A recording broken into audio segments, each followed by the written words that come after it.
কুমিল্লা 10 আসন লালমাই নাঙ্গলকোটের মাটি ও মানুষের নেতা বিএনপির মনোনীত প্রার্থী আলহাজ গফুর ভূঁইয়াকে দানের শীষ মার্কা ভোট দিয়া নাঙ্গলকোট ও লালমাইয়ের জনগণ নির্বাচিত করবেন। লালমাই ও নাঙ্গলকোটের জনগণের যে প্রত্যাশা আকাঙ্ক্ষা তা বাস্তবায়নে বিএনপি নির্বাচিত হয়ে রাষ্ট্র পরিচালনার দায়িত্ব পেলে নাঙ্গলকোটের জনগণের লালমাই জনগণের উন্নয়নের জন্য কাজ করবে বিএনপি। এই প্রত্যাশা বিএনপি ব্যর্থ করেছে।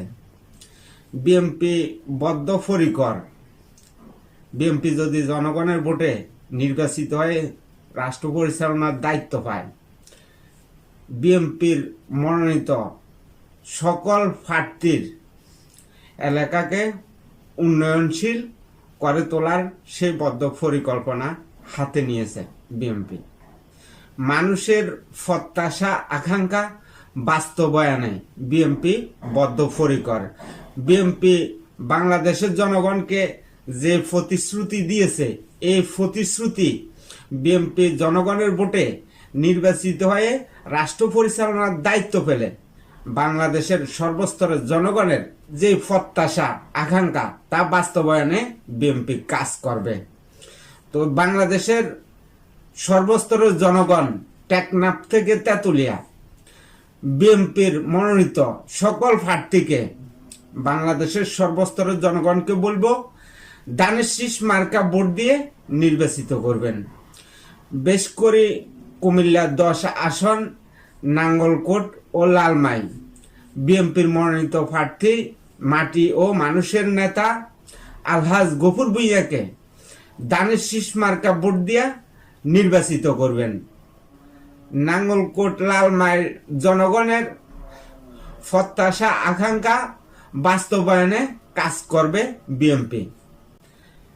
লালমাই নাঙ্গলকোটের জনগণকে বলবো বিএনপির মনোনীত প্রার্থী আলহাজ গফুর ভূঁইয়াকে দানের শীষ মার্কা ভোট দিয়া নির্বাচিত করার আহ্বান জানাচ্ছি। লালমাই নাঙ্গলকোটের জনগণের কি প্রত্যাশা কি আকাঙ্ক্ষা বিএনপির সর্বস্তরের নেতা কর্মীরা শুনবেন।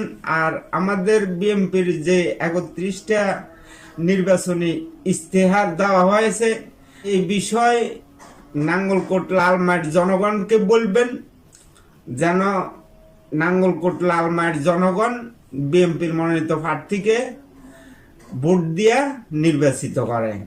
লালমাই নাঙ্গলকোটের জনগণকে বিএনপি যে প্রতিশ্রুতি দিয়েছে, এই প্রতিশ্রুতি বাস্তবায়ন করবে বিএনপি জনগণের ভোটের রায়ে রাষ্ট্র পরিচালনার দায়িত্ব পেলে।